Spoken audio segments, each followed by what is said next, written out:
What's up, y'all? It's 11:11, and this is Sarah Harrison's exclusive 12 Days of LITTmas. Let's get litty.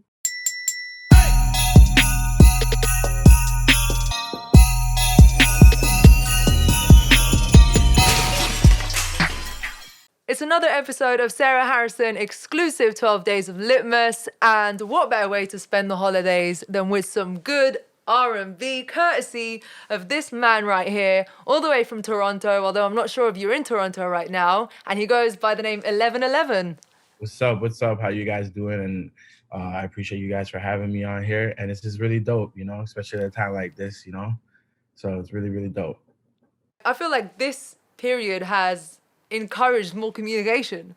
Like, it's easier to communicate almost. To be honest, it is because, a lot of people are can be socially awkward, right? And like socializing isn't their best thing. So behind a computer, they don't have to be in person. So it's different. It's really different. And then it goes to people that have super anxiety and stuff like that. Like I feel like it's a real helpful way of like people that have anxiety to like work on it. It's a crazy time. It's a crazy time, but it's a lot to like really learn about yourself and like, work on some issues you may have going on. Is that actually something that you experience? Is this social awkwardness and like being introverted in social environments? I mean, yeah, because I mean, yes and no, just off the fact that when I'm in person, like I'm like the same person, I haven't I don't really change, but it definitely has helped me in terms of like communication and like talking to people. It's definitely helped me a lot, like a lot. But yeah, like I'm the same person. I'm the same guy in person, to be honest, I can hear that Toronto accent just cutting through. It's Toronto, right? Yes, Toronto. Actually, Toronto and the UK have a similar kind of slang, to be honest. We all do the same. Like we all say like wagwan. We all say man dem. You know what I mean? Still. One of the things that we don't say is like in it. Like we don't say in it. Or No one oh says my that days. in We the don't say world. oh my days. It's so funny when you guys say that. Right? I went to UK one time. I've been to UK one time. I stayed in Hackney. Was it on a music trip or just completely? Yeah, I was performing a long time ago with this vlogger chick named Latoya and Adam. It's like a vlog family, and they had like put my music on their show before, and a lot of people liked it, so they wanted me to perform at one of their events. So they took me out there, and it was a really dope experience, dope time. Like tons of fans. Yeah. But yeah, it was my first time in UK, staying in Hackney, right in front of a computer store. Yeah. Hackney is a really cool energy, really creative. Different cultures in Hackney too, so it's a really good spot. Some good food spots as well. If I remember all I know is that we were just like standing outside and like drinking beers and just having a good time, man. Like sitting in front of a fire and stuff. It was dope. And since now you've established yourself as an artist, 1111, so I'm sure you have a fan base out here, which is primarily, one of the reasons I wanted to talk to you. But also, you do seem like this mystery man. Like there's not much about you out there apart from the music, which is great. I think it's amazing that you let the music speak for itself. But we're here. So I want to know who is the man behind 1111 and the artist behind 1111, if they are two different people. Yeah, so the thing about me is my music is always carried. I haven't had to be this personality and try and like fit in and go along with all the trends and stuff like that. Like my music always just spoke for itself. I just let it grow on people. Just because of the fact that like when I came into this, I had no expectations. Like I had no expectations on my music. Like of course everybody wants to make it.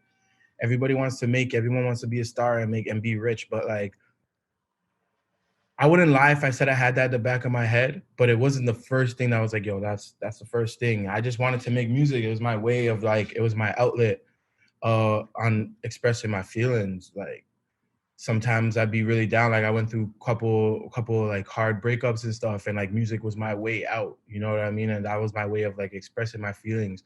And literally I just did that, and I put shit out, and it just worked. Like, it didn't work right away though. That's one thing too. Like, I didn't put it out and then it blew up. Like, I put it out and I waited a couple years, and that's when people started catching on, and that's when people started listening to my music, and I was like, what? This is dope.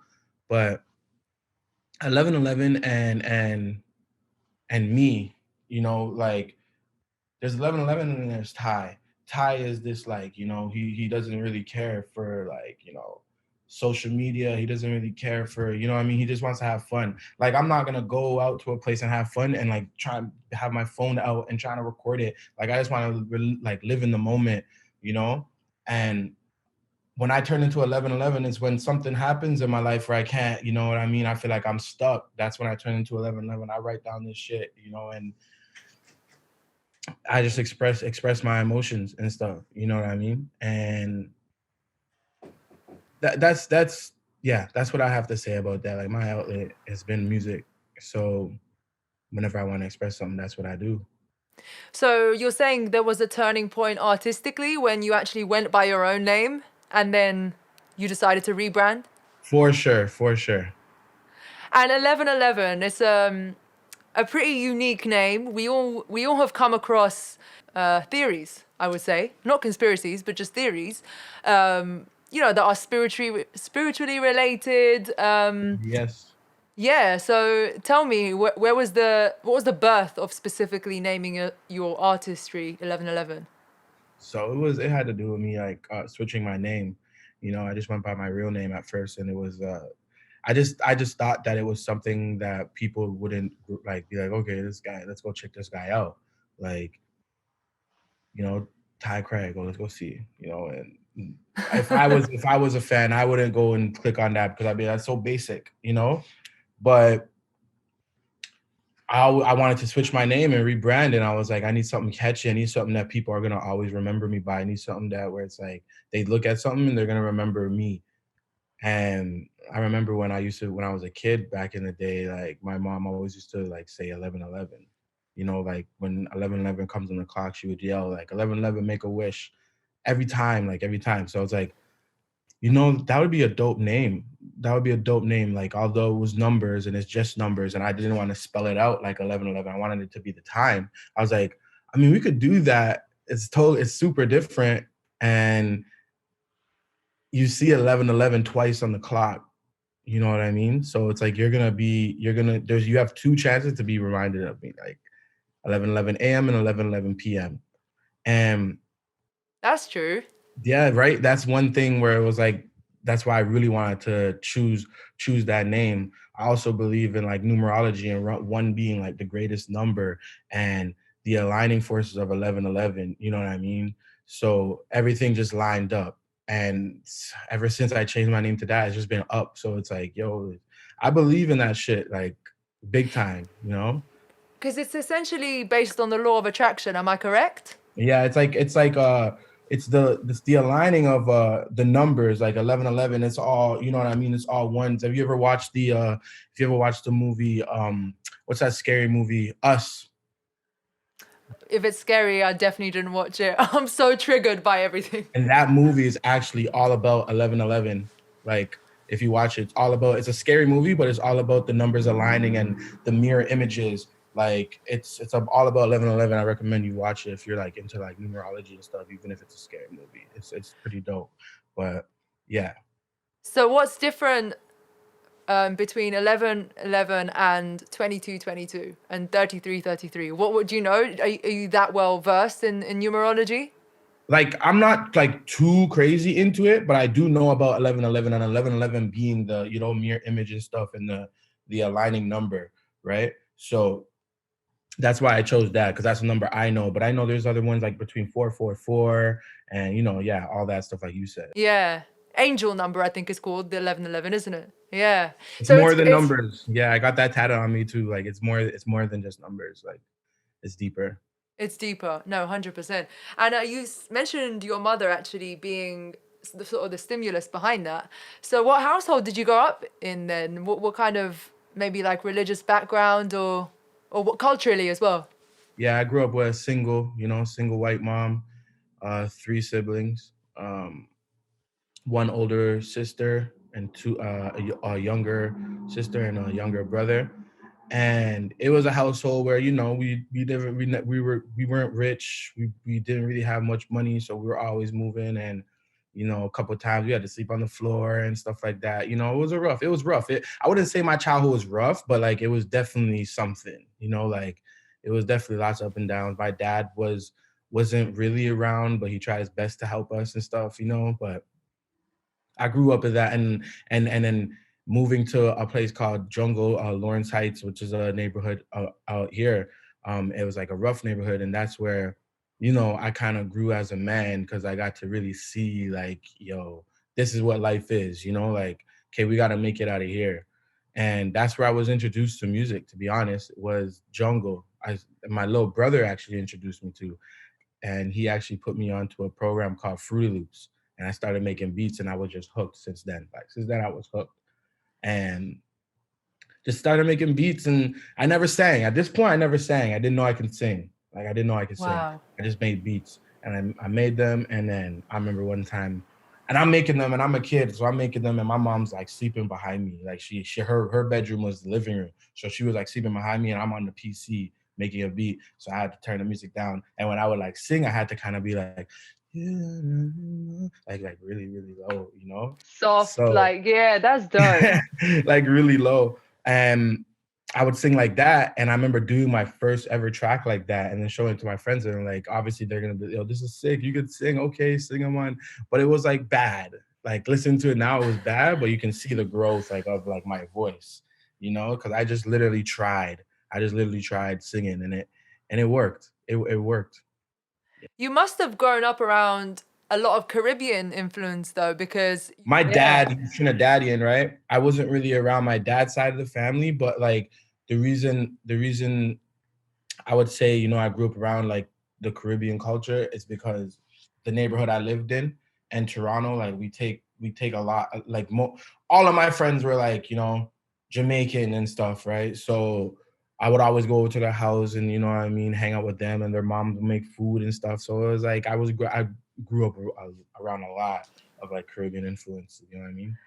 yeah, because you can hear it in the first song you put out, like Wild Thing, which is like such a jam. Like I feel like, are you gonna get into that bag a bit more? Sure, I have a couple of songs like that still. Even the double EP I put out recently, it has one song on there that's a Caribbean vibe. Like every one of my tapes has a song on there that's like a Caribbean vibe. I have to put a little one thing in there still. Little. I think you should definitely dive in further. And you know, you've got the Rock City guys.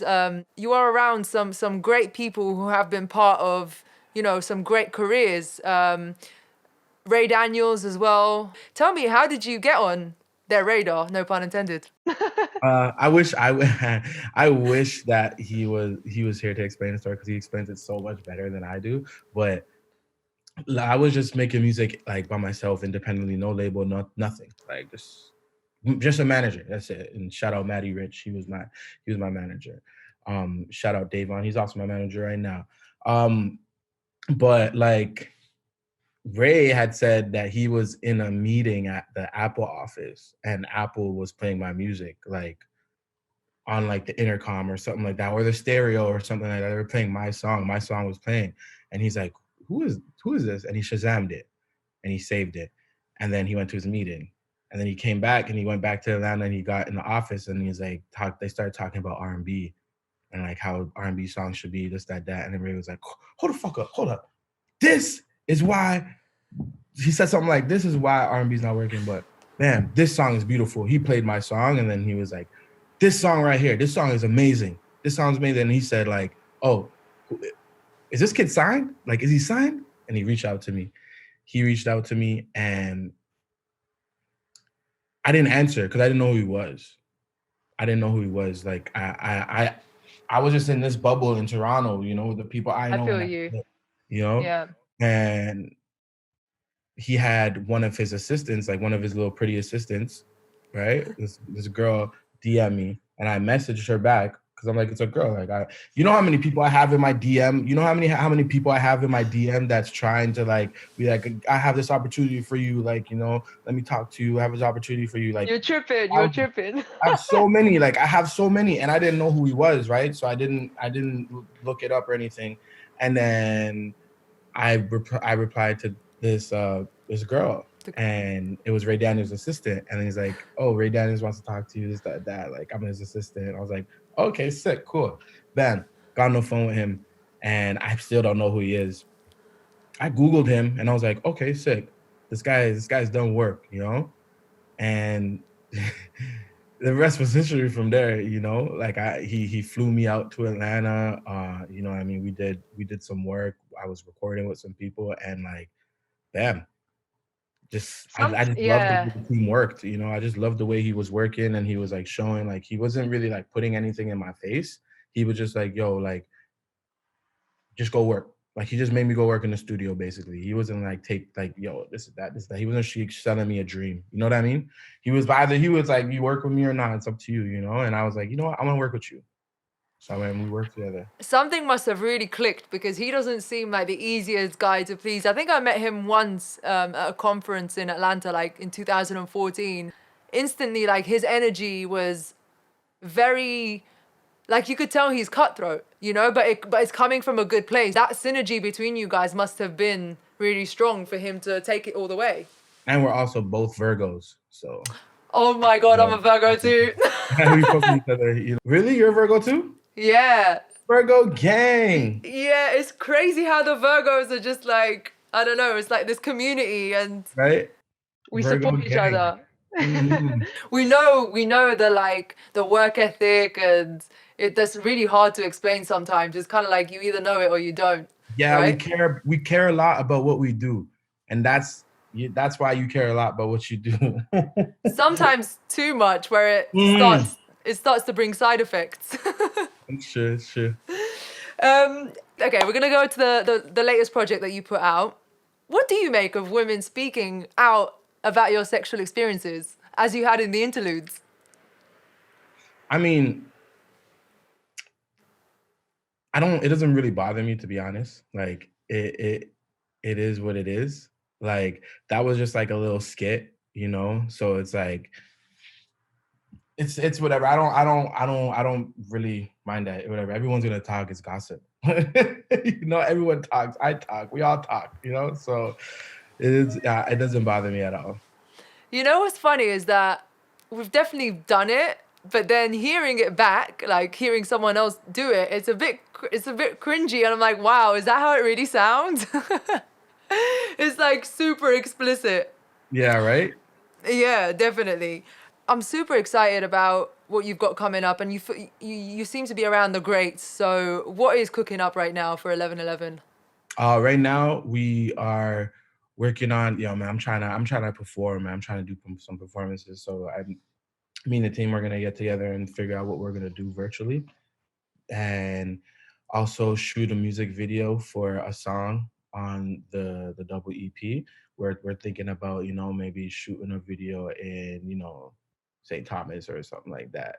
So we want or go to like um the song Grinding All Night.